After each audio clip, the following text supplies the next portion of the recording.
after a gunman rammed his car into a packed church in Michigan, shooting at the worshipers and then setting the building on fire. So at least 4 are dead in the attack, and law enforcement feared that the death toll could grow. White House Press Secretary Caroline Levin joins us now to react from the White House. Caroline, we all watched this in horror yesterday. Is there anything that you've been briefed with that could move this story forward to find out what the motive might have been?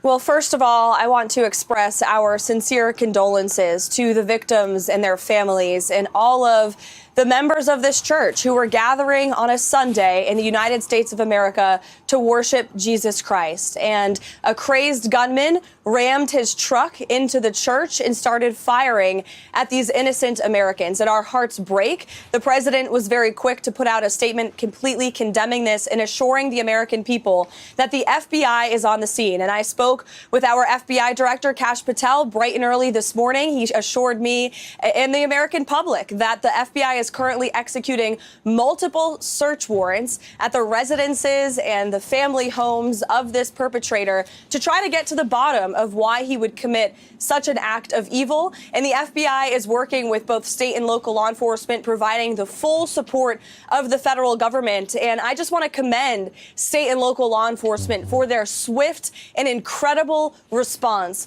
Local police officers were on the ground of this scene within minutes and neutralized this shooter, no doubt saving lives. And they should be commended. Our police officers are heroes, and this president will always respect them and support them. They definitely were. They were there in 32 seconds, Caroline.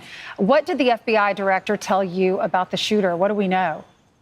What we know at this point in time is that he was a member of this Michigan community, that he is a veteran of our United States Armed Forces. He served in the United States Marine Corps in Iraq.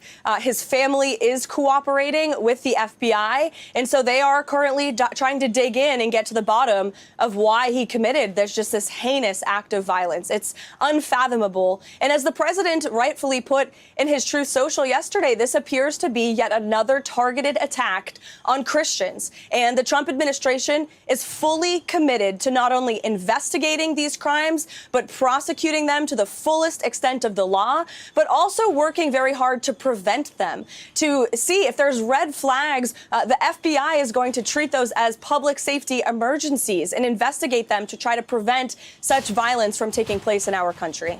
You know, Caroline, we had the assassination of Charlie Kirk. We had the attempted assassination on ICE officers in my hometown of Dallas. And you just obviously just referred to the church. Did this suspect leave any indication that he was trying to target people of faith, more than the obvious of him doing it to a church on a Sunday?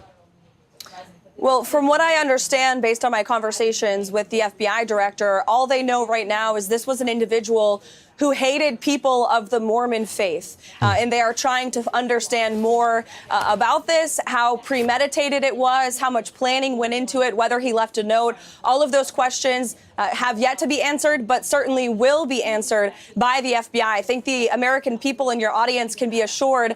Look at the great work that the FBI did in light of, or in the hours and days following the assassination on Charlie Kirk's life. That was a successful investigation, and that investigation continues. And that assassin was, of course, being held accountable in the court of law now. At least 2 big meetings for the president today. One is going to be with the Prime Minister of Israel, Bibi Netanyahu, at which time I understand they were setting out a framework to end the Israeli-Hamas war, but a comprehensive peace for the region. I understand, too, I have a pretty good source that says Bibi's on board. So do you expect there's going to be a press opportunity afterwards? I get it. I know you have sources working very close with Hamas, not with them, but they have contacts directly there. How close is Bibi to saying yes? How close to Hamas is saying yes? Have they let you know? Very close. It is going to be a very busy day here at the White House. Prime Minister Benjamin Netanyahu will be arriving just behind me in just a few hours to meet with the president and hopefully finalize this peace plan. President Trump and his incredible team have been working so hard since he was inaugurated in January and inherited this mess from the previous Biden administration. And the president met with our Arab partners and allies in New York City when he was at UNGA to hear them out and understand their concerns. The administration has been in both direct and indirect talks with Hamas throughout this entire process as well. And of course, the president is in constant communication with our friend and ally, Prime Minister Netanyahu. And nobody knows better than President Trump to reach a good deal, a reasonable deal for both sides. Both sides have to give up a little bit and might leave the table a little bit unhappy, but that's ultimately how we are going to end this conflict. It must end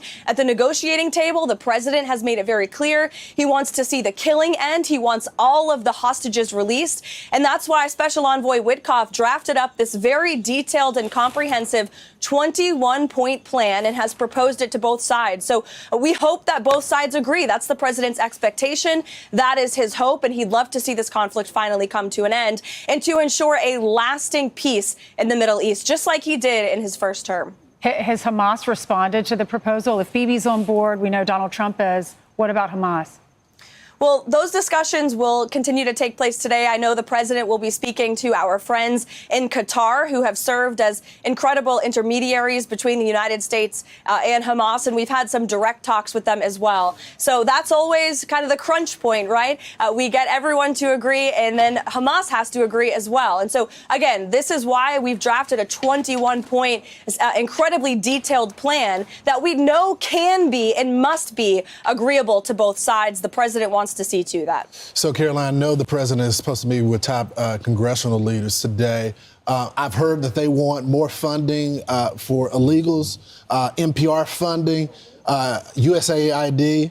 That seems like some things that are dead on arrival coming to the White House. What can you tell us? Let me be very clear about the president and the White House's position. All we are asking for is a common sense, clean funding resolution, a continuing resolution to keep the government open. This is a bill that keeps the government funded at the exact same levels as today, just adjusted for inflation. So there is zero good reason for the Democrats to vote against this, especially when the Democrats have voted for this 13 previous times as recently as March. And so this is the reasonable and common sense thing to do. The president is giving Democrat leadership one last chance to be reasonable, to come to the White House today to try to talk about this. And now is not the time to try to get political points against Donald Trump. Now is the time to do right by the American people and keep the government funded. Our most vulnerable in our society and our country will be impacted by a government shutdown. Everybody knows this, and that's why Republicans and the president want to keep the government open, and we welcome Democrats to join us in that effort. So, Caroline, the president usually comes in with leverage, or he always has something, whether it's a country or it's a group. So is he having this meeting just to hear them say, I want this, and he's going to in turn come back and say, I'm not giving it to you? I had the meeting and be done with it? Like, what could he give? For example, could he agree not to have any more rescission packages for 6 months? Could he agree to visit some of these things if they fund for the next few weeks? Can you give me an idea of any give and take that might be on the table? Well, look, Brian, the leverage is in the president's hands because the overwhelming majority of the American public wants to keep the government open. I mean, it's not even close. Democrats and Republicans, independents across the country want the government funded because they want our military and our troops to be paid. They want TSA agents and Border Patrol to be paid. They want food assistance programs for women and children in impoverished communities to continue going out the door. All of that will come to an end if Democrats vote against this clean CR that Republicans are proposing. And might I just add, Chuck Schumer and Hakeem Jeffries are on the record multiple times in their past political lives stating that they too believe a government shutdown is bad. In fact, I quote, Chuck Schumer just last year in 2024 said a shutdown would mean chaos and pain and needless heartache for the American people. Well, we hope that Chuck Schumer and the Democrats won't cause chaos and pain and heartache. We want our country to continue to be funded. We want our government to be open so we can continue doing the business of the American people. Caroline, thank you so much for coming on. Yeah. Thanks, Caroline. Yeah. Thank Besides you. that, not much happening.